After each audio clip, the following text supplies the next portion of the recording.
All right, welcome everyone. So thank you for taking time to from your Saturday, from your weekend to spend time with us here. For those who don't know me, my name is Naja Faisal, also known as Neo. And I'm delighted to be here today at our first Singularity Syndicate event. Alongside me is Rena Diaz, a fellow graduate student at CSUSB, who will be co-moderating this session. So a little bit about me. I'm doing my graduate studies in information systems at CSUSB. Earlier this year, I founded Parrots Lab, LLC, which is an AI-powered startup. I'm also the Coyote in chief, or that's how I call myself, for two groups on Meetup, Coyote Hikers, which is a hiking group, and Coyote Chess Circle. I'm also the founder of the group we are meeting on today, which is the Singularity Syndicate. So all of the links of my social media are available on my website, najafaisal.com. So please give them a follow, subscription, join. I truly appreciate your connection, and I hope that you find value in this webinar. So what is Singularity Syndicate, right? So and what's the reason why we created this group? So Singularity Syndicate is basically a meetup group. It's a forum where we organize webinars, networking events, and podcast series. And the reason why we're creating this is that we want to create a more inclusive society. And we're talking here about like technologically inclusive society. And we're going to do this by helping everyday people navigate transformative technologies and providing a platform to discuss the implications of technology and exchange ideas. And I think this is the key point, is that a lot of the decisions are made in corporates, and we as the population or the public, we are only the consumers. And I think that we need a platform to be able to be heard. So please, if you agree with this mission, if you think it's okay, just drop me a thumbs up in the chat. Let me know what do you think. Let me know that if there is like a real need for a group like this to have webinars and network and really exchange ideas. So make sure you you drop me chat and let me know what do you think. Also, if you can, let us know about yourself, like tell me your profession, right? Like what do you do for work? And this will help me also cater more content and towards your profession and what you do. All right, so moving on. So first of all, we have to say a few disclaimers. This session will be is recorded already, and will be published on the internet. And this webinar and the video is only for educational purposes. So make sure you do your own research before taking any action. And then the format of these webinars will be whereby like 25 to 30 minutes, I'll be presenting on a topic related to transformative technologies. And then after that, we open the floor for Q&A. So you're kindly requested to remain muted until the Q&A session. And then after that, Rena and I will you know, like get people to ask questions and interact with one another. So as we begin today's presentation, I'd like to share a quote with you that I find particularly thought-provoking. Machine learning or machine intelligence is the last invention that humanity will ever need to make. Again, this is a very controversial topic. Do you agree with it? Do you don't agree? Please comment, let me know what you think. And then let's start. So today's presentation is going to be about what the heck is Chat GPT. So we're going to define Chat GPT and its capabilities. We're going to explain how does it work in a simple way, of course, no jargon there. And we're going to talk about the importance and limitations of this technology, its applications and use cases. And if you stick around to the end of the presentation, I'm going to show you 5 ways where you can actually make money using Chat GPT. So exciting stuff. But before we actually go into Chat GPT, let me take you on a journey of the evolution of human intelligence. And this is really a very dear slide to me. I spent a lot of time designing it. And it kind of like shows the differences, like how we're transforming from biological intelligence to synthetic or artificial intelligence. And as you can see, the curve, the exponential growth, like the curve, it took us a long time to reach this kind of intelligence right now. And then at the moment, like in terms of timeline in history, we are accelerating the level of intelligence exponentially. So it took us 1 million years to reach the intelligence of the Stone Age. So imagine that humans started 3.7 million years ago. And it took us 1 million to be able to invent basic tools, basic Stone Age tools. I can't help you with that here. And then from there, it took us 2.6 million years to invent language. So think about it, like from the tools that we created, it took us 2.6 million to invent language. And then in 1943, the first computer was created, followed by the internet in 1983.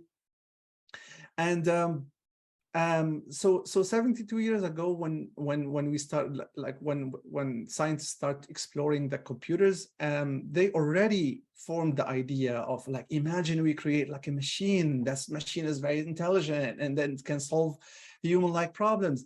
So scientists tossed the term artificial intelligence at that early stage of the computer, and then they even tried to make a computer that can play checkers. So they're already trying to conceptualize an idea of a thinking machine, of a machine that can actually think and produce intelligence. But then the problem is that the computers at that time were very, very slow, very, very dumb.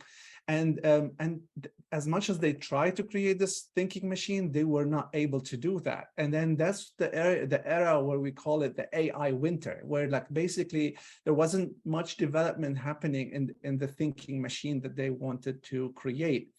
All this until the internet comes. So the internet has democratized information. That makes information widely accessible.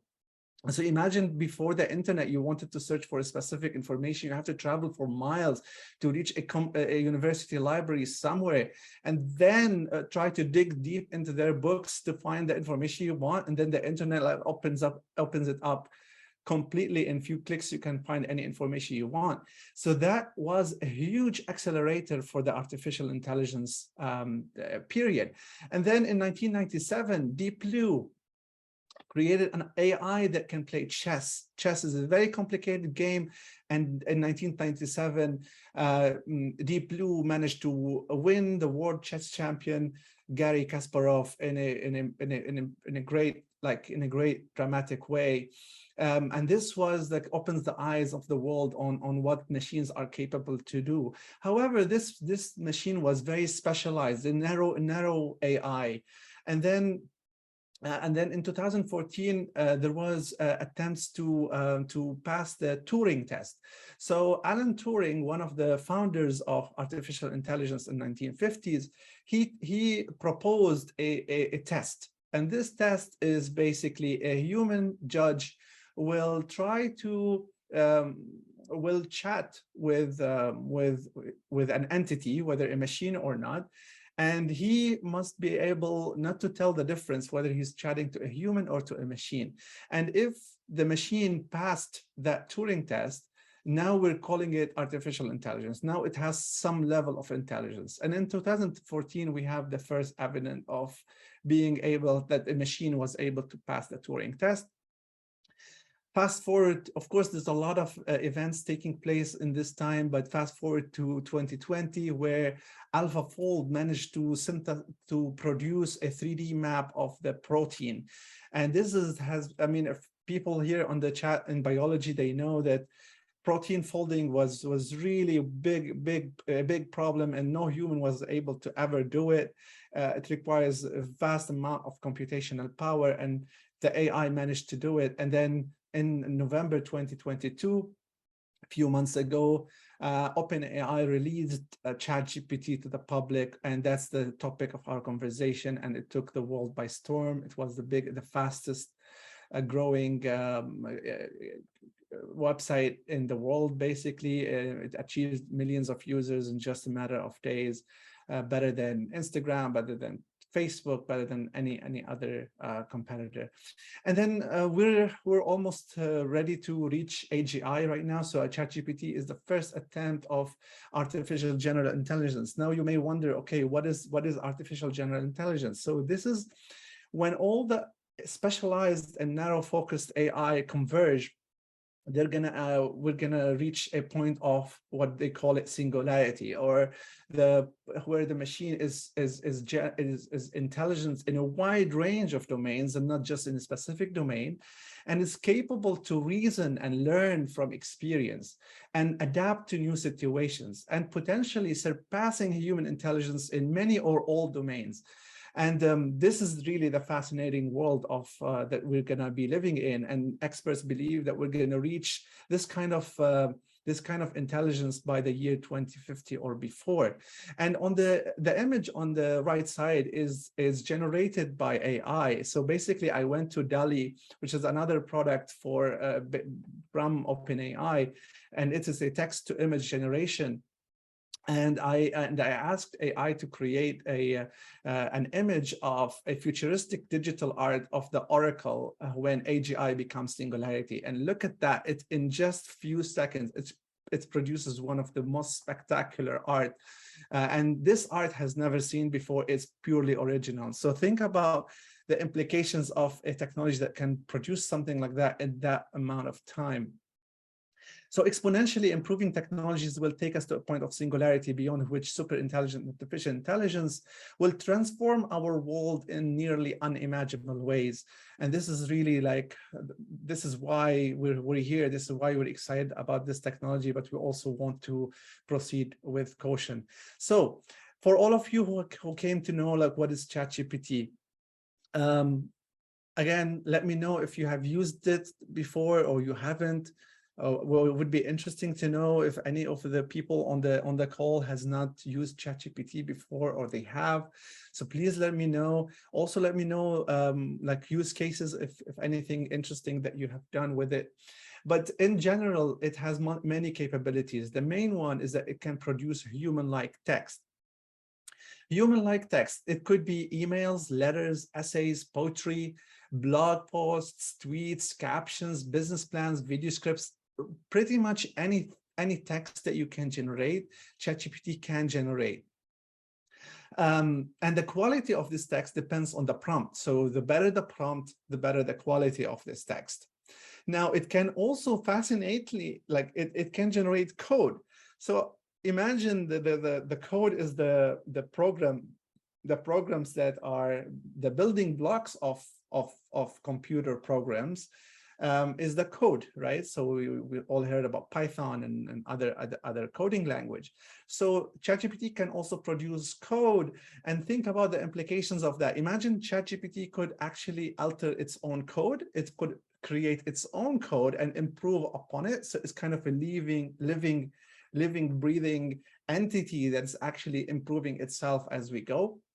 And that's fascinating. It can also help you brainstorm ideas, explain complicated concepts. It can hold human-like conversations, and that's, I mean, you can have conversations with Siri and Alexa, right? But the difference is that ChatGPT can remember the context of the conversation, so you could have a prolonged conversation. And as now we're in the GPT-3. OpenAI will release more like the GPT-4 and GPT-5 probably. Google are also launching their own language model. Meta is also launching their own. So as these big companies start to compete with each other, we're going to see more capabilities coming out from these language models, more ability precisely to remember the context. This is a huge thing. If the chat is able to remember a lot of context about a particular subject or about you personally, like imagine you're interacting with this for a long time now, it can remember all of this stuff for a long time. And now it can give you more personalized, more intimate answers exactly to your needs. And that's fascinating.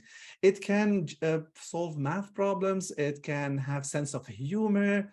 It can produce like art forms, like poetry. It can organize text into tables. Imagine you can dump a lot of text to it, and then it can organize it into tables and give you structured data. And then it can also generate, the text that's being generated is original, and that's fascinating. The first thing I saw when this came out, I was like, okay, write me this blog post. And then I took this blog post, I dumped it into a plagiarism detector. And guess what? It was original, and I was fascinated by it as well. Like, it was so incredibly amazing. And we're going to talk about the limitations later on. So what is it exactly? And I'm sorry to use some technical words, but it's an artificial intelligence. And we're going to talk about more like how does it work. And it's an artificial intelligence that uses a large language model to generate human-like text. And that's basically it. So all of it's doing is generating human-like text. Now we're going to look into how does it work, right? So machine learning and artificial intelligence are terms that are used interchangeably. Machine learning is the method where we produce artificial intelligence. Is basically how we teach machines to think, basically. So in the AI winter that I mentioned before, computers were when the computer was invented, it was only able to produce things when we explicitly code what it should produce. So programmers at the time were explicitly giving it if statements, functions, and rules so that the machine can produce the task at hand. But then with the invention of machine learning, this completely changed, because now we have different models whereby the computer program could learn by itself, and that's the fascinating discovery. And these algorithms have existed for a long time, and they are divided into three main types. So we have the supervised learning, where the model is trained by labeled data. So the supervised learning is basically, okay, let's classify Gmail, right? Like the spam. Like, have you ever wondered why you have a spam folder that is full of emails that already decided that are spam? So this is a method of an AI that is using supervised learning to classify your emails, whether it's spam or not. And this is based on a data set that a human have compiled, thousands of emails that we labeled them as spam, and that's how they ended up in your spam folder, because any incoming email will be, oh, is it close? Does it have attributes that are closer to the spam labeled data? If yes, then it will put it in the spam. So this is one form of machine learning that is supervised. Also, the prediction of house prices, the regression model. This is like Zillow, for example, will use regression model to predict the house price. If you have a house that you're about to sell, Zillow can give you an estimate of how this house could sell, and based on and this is based on a large amount of data and attributes of each house in your neighborhood, and this is how it's able to produce that kind of technology or this kind of prediction. Now, Chat GPT was trained on unsupervised learning, so it uses an unsupervised machine learning, which means that we kind of dumped large amount of data into this computer program, and we ask it to find patterns, like look for any patterns and then give us results. And a lot of the fraud detectors use clustering, which is unsupervised machine learning algorithm to detect fraud. So, but ChatGPT also uses this method, but it also uses more layers that we're going to look into in a bit. And then the final machine learning type is reinforcement learning. A lot of robots and robotics and machines that are playing games and stuff like that, these are trained with reinforcement learning. Reinforcement learning is like carrot and stick. Like, imagine there's a donkey and there's like a carrot in the front and the stick behind, right? So this is reinforcement learning. You ask the model to take actions in the environment, and then you give it feedback. You say, hey, good job, here's the carrot, or no, bad job. And that's how robots are being trained right now. That's how the autonomous vehicles is going to be trained and deployed in the future. So these are the three main types of machine learning. Don't let these concepts intimidate you. It's pretty simple, and we have these algorithms for a long time. But the question is, why it finally worked so well? Like, why, since we have these algorithms since the 1950s and 60s, we already had these algorithms, but why they finally work today? And the answer is a formula that is very well known in the computer science industry. It's some problems in life, if you throw enough resources at them, they become great. And some problems in life, if you throw as much resources at them, they will not be solved. In this case, scientists discovered that if you throw enough computational power and enough data on these algorithms, and of course they improved the algorithms a lot since the 60s, but this combination of large amounts of data, unimaginably big data, imagine the whole internet, all of it, throw it at an algorithm with exceptionally high computational power, and then you have a very powerful AI system. Just think about the phone that you have in your hands right now has more computational power than the Apollo mission to the moon. So think how much computation power becomes so cheap and available. So this really propelled AI systems to become better and better. So how does it work? So first of all, let's define. So GPT stands for Generative Pre-trained Transformer. The transformer architecture is something is developed by Google, and then and it's a machine learning model that we explained before that uses another layer of deep learning to generate human-like text. So it basically is trained on a massive amount of data from many languages. And it's tasked to create patterns and relationships between words, phrases, and concepts, and they call them tokens. So all what it's doing is it is trying to predict the next word. Believe it or not, whenever you interact with Chat GPT, although it might blow your mind at first, but all it's doing is trying to predict the next word, and then trying to predict the next phrase, and trying to predict the next sentence, the next paragraph, the next chapter, the next essay, the next book, potentially. So it's using your prompt to kind of having a tree in its own to try to give ranking on, okay, what is the most suitable? Like if I tell you right now, I am walking there, and then space.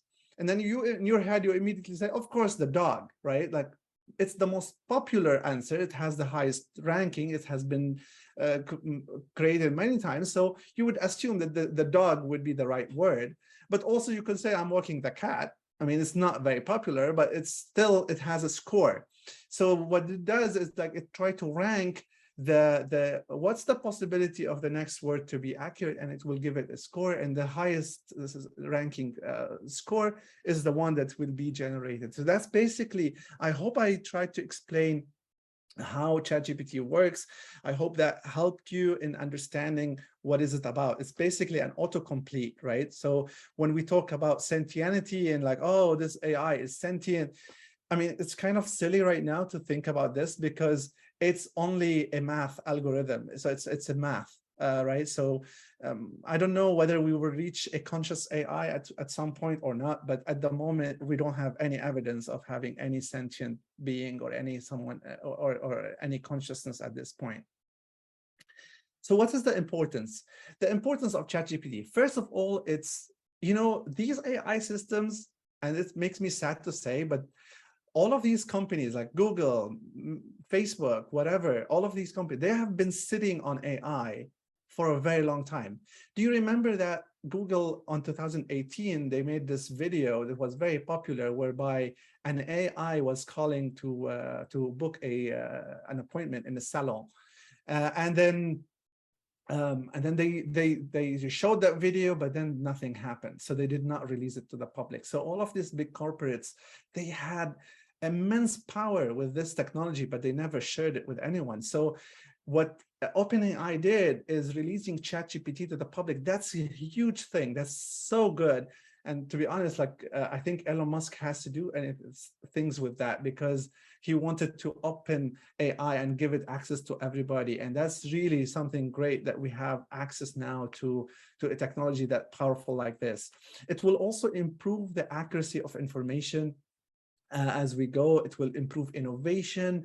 It will revolutionize communication, work, and technology interaction.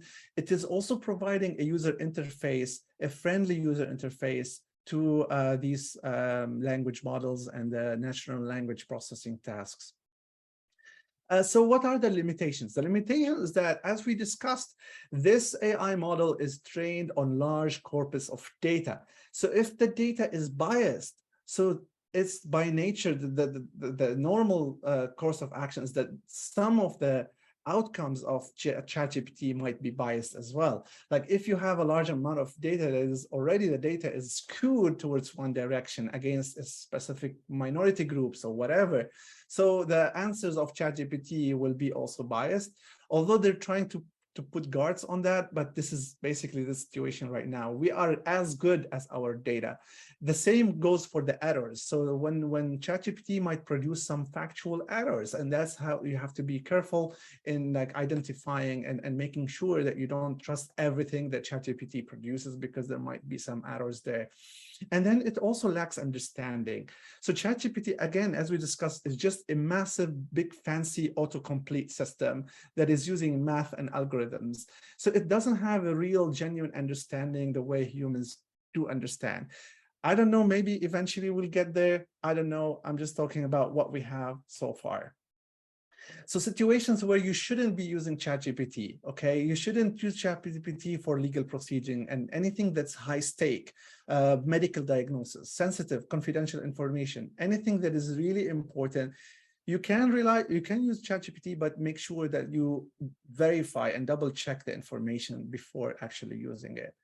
And then the guards that we're talking about. So of course, OpenAI, before launching ChatGPT, they put a lot of guards to make sure that it doesn't produce harmful content, right? So they have like 3 layers of guards. There's like a human moderators. There are automated filters that scan the text that's being generated and flag it. And there's also machine learning algorithms that detect and filter harmful content as well. Alrighty, so in terms of applications, what can you do with it? So again, this is a very new field. A lot of people are finding extremely creative ways to use ChatGPT and to find ways to use it better. For now, like for students, you could generate ideas, you could guide in assignments. It can answer questions for you. It can explain various topics.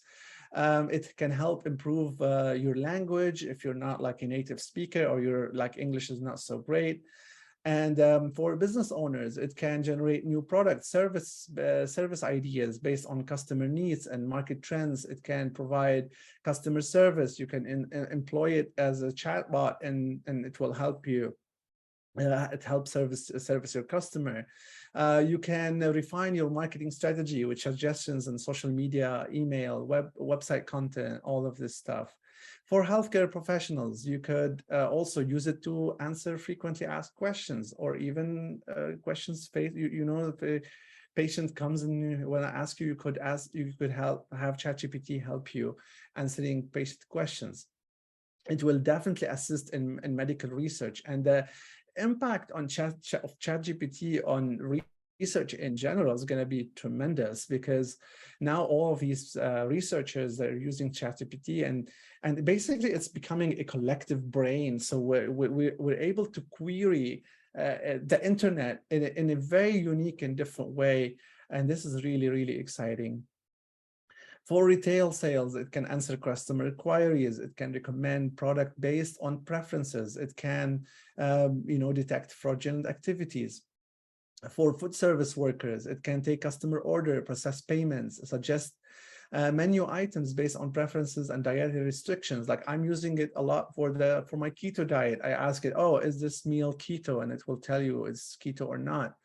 It monitors food safety and sanitation protocols. For office and administrative support workers, it can answer frequently asked questions about company policy procedures. It can schedule meetings and coordinate appointments. I, for example, have an AI that attends my Zoom meetings all the time, and it takes notes and give me like, hey, here's a summary of the meeting. Remember those tasks when we were tasked to create a meeting minutes of our meeting? These are gone, far gone, and you would wonder like how it will amplify our productivity tremendously as we go by time. And then construction workers also can provide safety information protocols. They can analyze construction plans and blueprints. They can identify order necessary materials and supplies. Teachers and educators could improve their experience, their learning experience. They could design better lesson plans. They could track and analyze student performance data in a much better way. Transportation and logistics. Again, all of these, like, it's like, as you can see, the impact of ChatGPT could be tremendous on a vast amount of domains and expertise.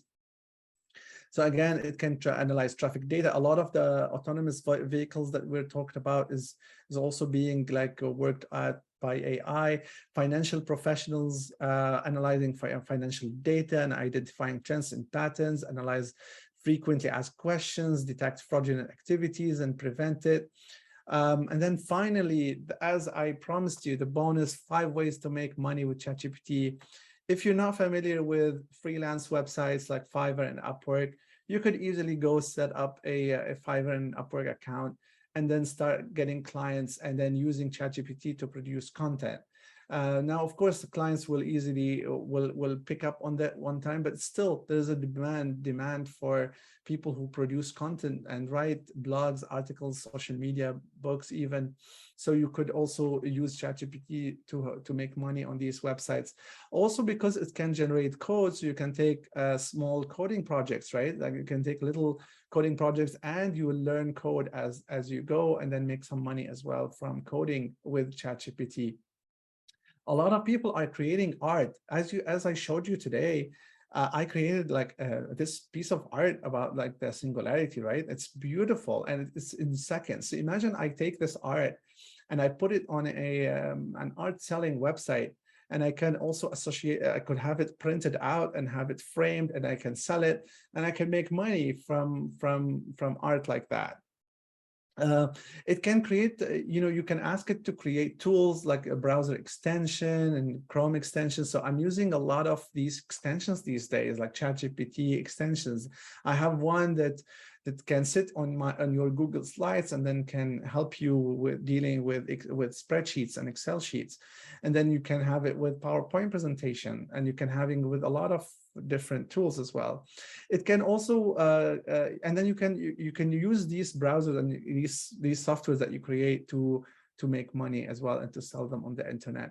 Create investment indicators and sell them. A lot of people who are involved in the investment markets, they rely on indicators. And if you're able to create a new indicator for yourself, and then you're able to sell it, you can make a lot of money.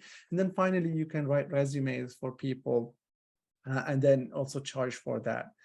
The books I recommend, I read these books a long time ago. I've been a follower of artificial intelligence. I'm passionate about this topic for many years now. And when ChatGPT came, I was like, oh my God, that's crazy. And I was hoping that we will achieve ChatGPT-like experience in my lifetime. And I'm so happy that we managed to do so.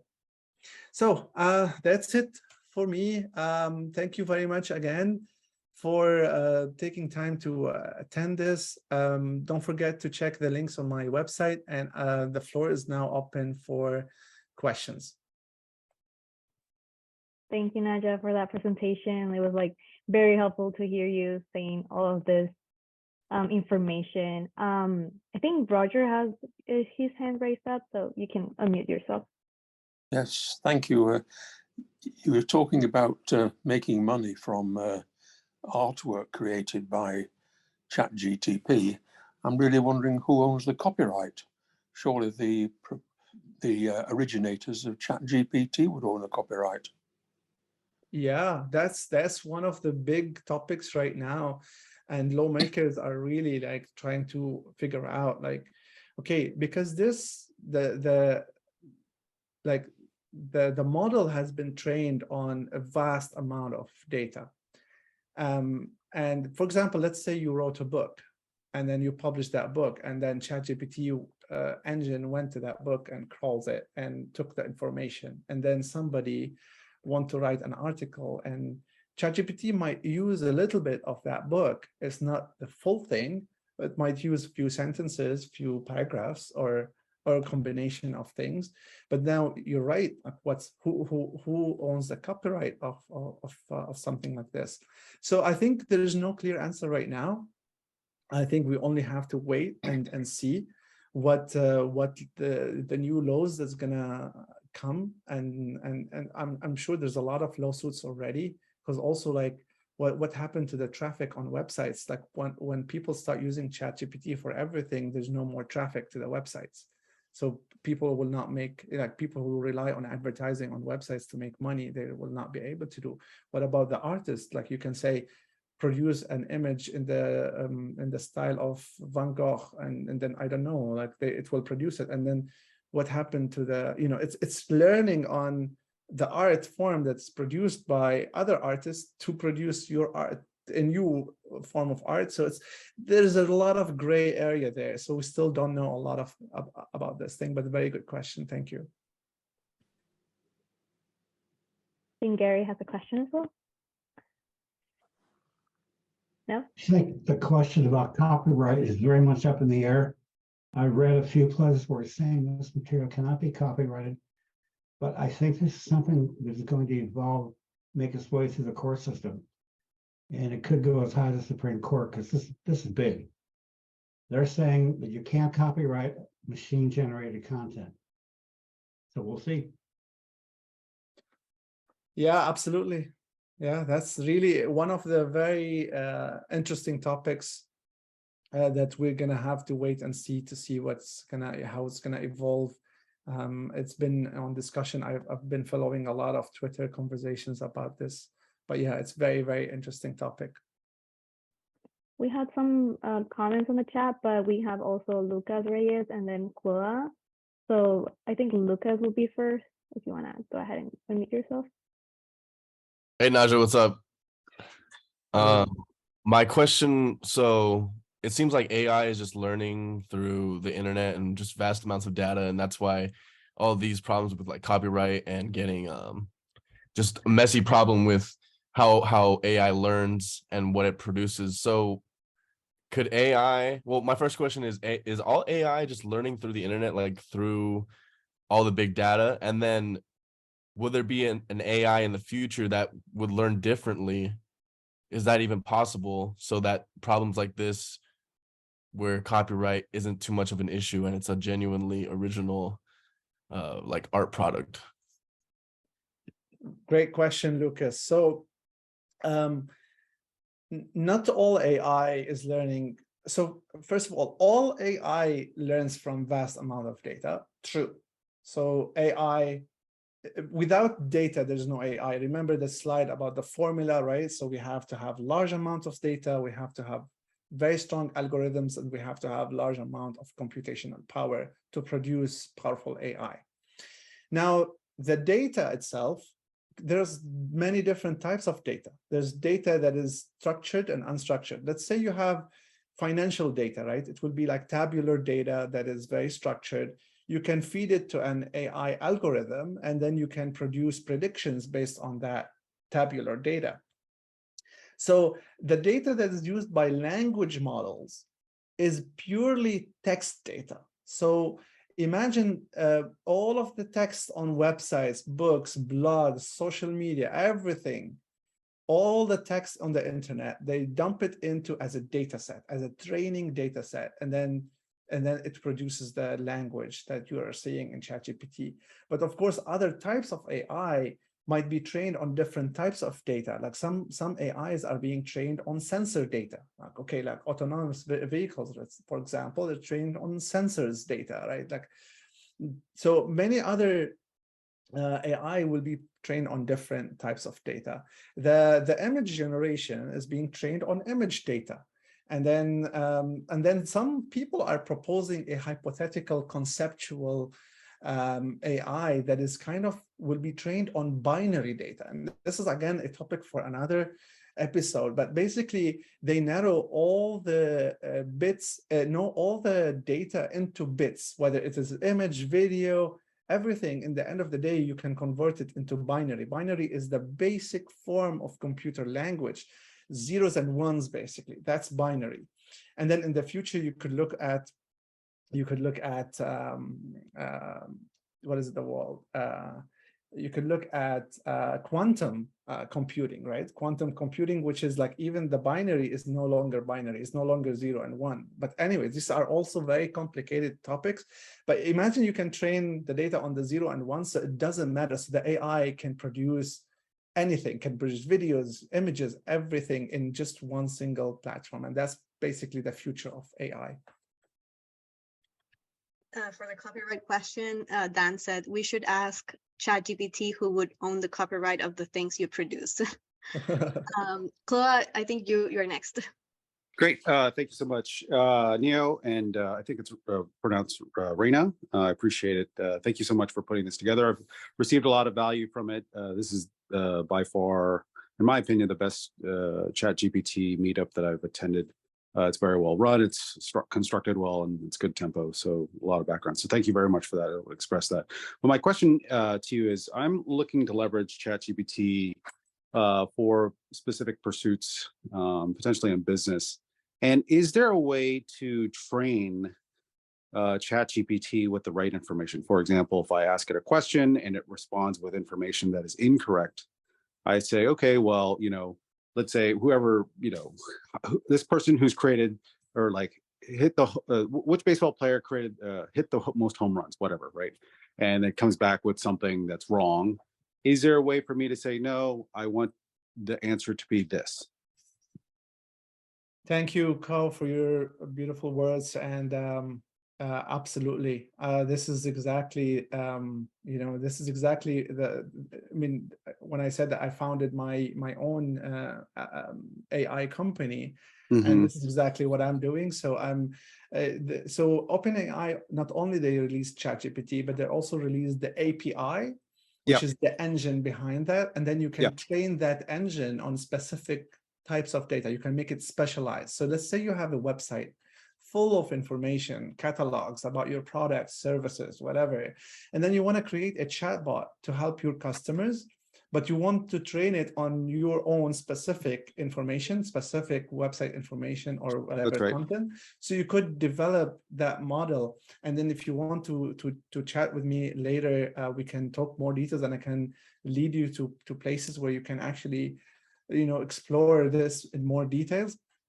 And my email is available on my website, so make sure that you send me an email, and I'll try to help as much as possible with your inquiry. But yeah, it's definitely possible. Okay, and is it just a quick answer? Is it Playground or not? Playground is one way, but yeah, I mean, you have to extract the API and then make it, and then train the API on your own. All right, so I need to develop a software to make API calls to OpenAI anyway. So okay, I'm going to connect with you. I got your website on your website now. I'll connect with you on LinkedIn and probably send you an email so we connect at a little later date. So thank you so much again. Of course, thank you. Okay. Naja, when you asked like who would be using or has used before this Chat GPT feature, some of them said that they have and some of them don't. Like some of them have used them for writing or editing CVs. Some of them like have used it also for work. So then it's like very diverse like uses, right? One of them also mentioned AlphaGo like as another addition to this topic. We also have another question from Tom that he asked it when you were presenting, and he said, I think one serious question would be how to keep from getting another tablet situation like what Microsoft had in 2016. And if you regulate what a machine can say, is that violating a basic tenet of artificial intelligence? Very, very good question. And yeah, so even recently, Microsoft, they found a way to remove the guards, over ChatGPT. So because now if you ask ChatGPT on a questions that they don't want you to reply, they don't want like controversial topics like politics, religion, pornography, whatever, all of this stuff is being heavily regulated. So yeah, there are some concerns about, okay, are we doing another set of social media regulation, like we're letting people like what it can say and cannot say. There's also another people who are saying, well, you know what, it's a very powerful tool. People might use it for very harmful things, so may as well protect the human life. So people would be like would be easily how to create a bomb, and then if you let it create a bomb for you, I mean that's pretty dangerous. We don't want that. So again, it's a very new territory. There's a lot of discussions going on, and part of the reasons why we're opening this group is really to have this kind of discussions, and this is a very valid concern. So thank you for the question. I think we have another question from Item.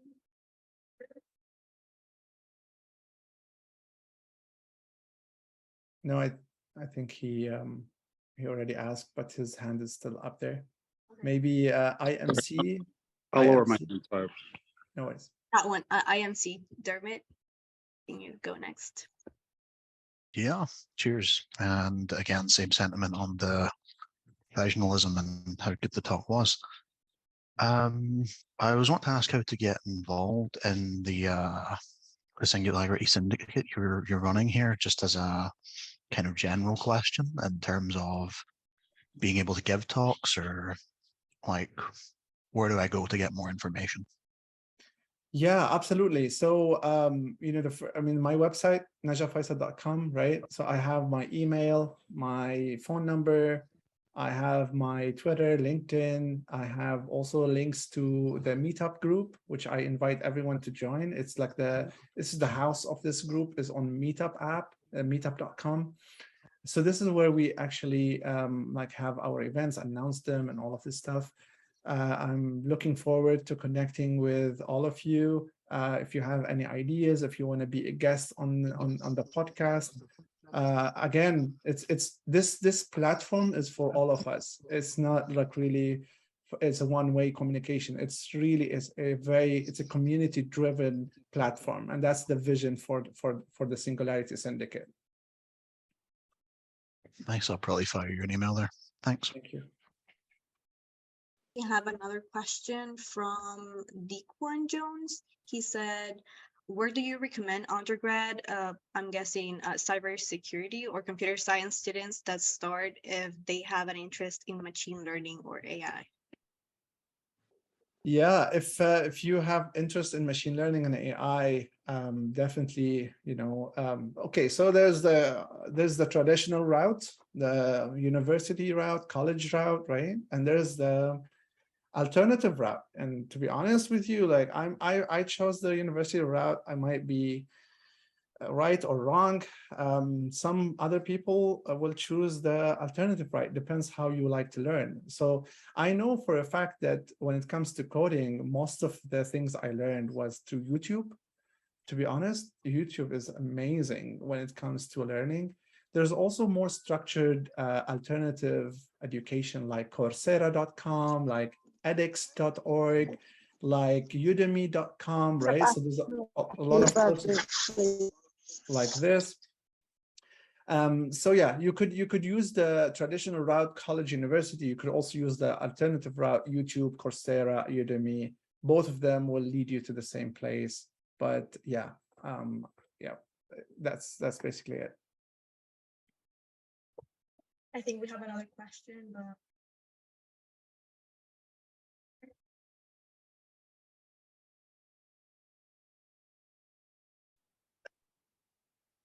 Hi.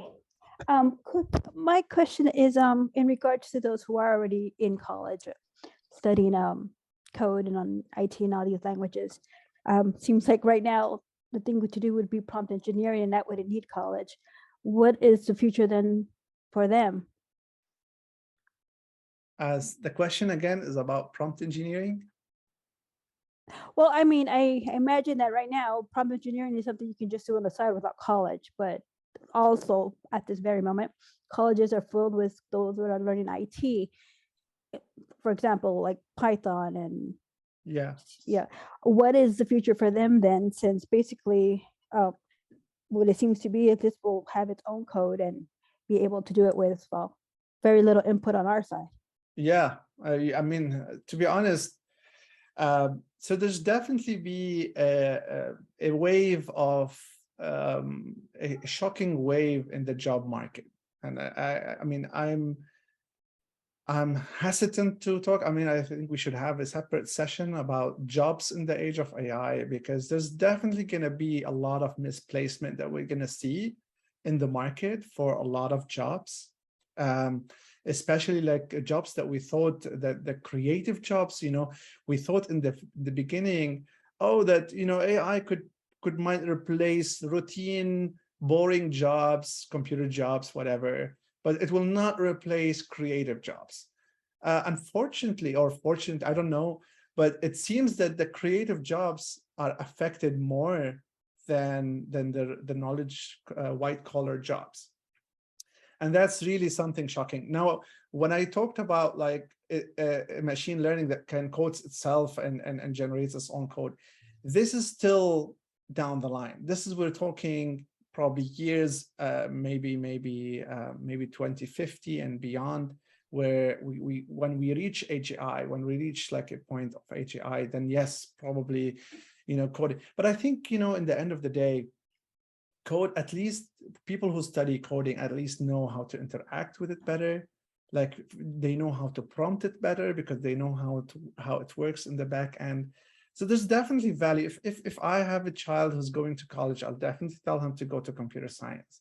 And then in the future, we're going to have a problem with where governments will have to, if we lost a lot of jobs to AI, then government will have to step in and say, you know what, let's have a universal salary where like everyone will get some compensation, whether you work or not.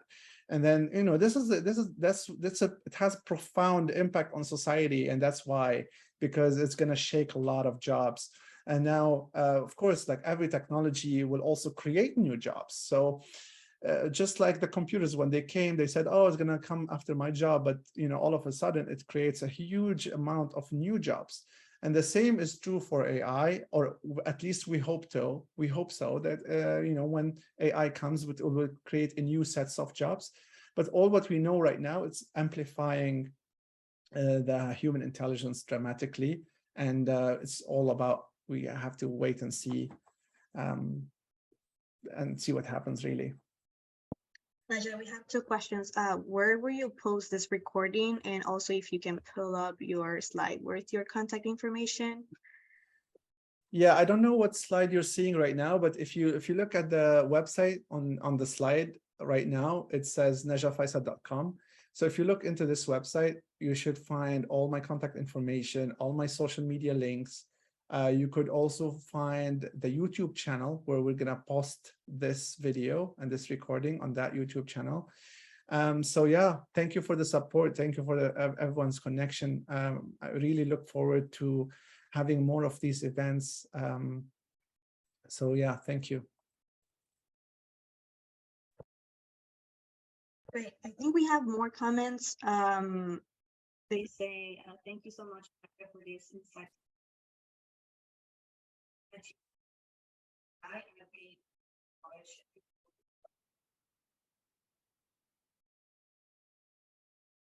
Rena, I think can you repeat what you said? Can you hear me? Yeah, I can hear you now. Yes. So they're saying thank you so much, Nadia, for this insightful presentation on Chat GPT, machine learning, and AI. I've gained a lot of knowledge and hope to follow up soon. Also, everyone's saying thank you for your Awesome. presentation. So I'm glad, again, I'm only trying to be useful here. I have a lot of passion for this, for these technologies. We have a lineup of events coming up. We're going to talk about blockchain. We're going to talk about prompt engineering. Someone just asked about prompt engineering, so we're going to talk about that extensively. We're going to talk about AI companies that are doing disruptive things with ChatGPT APIs. We have a lineup, so we invite you all to join our meetup group to learn about the upcoming events, and stay tuned. And we thank you all for your time.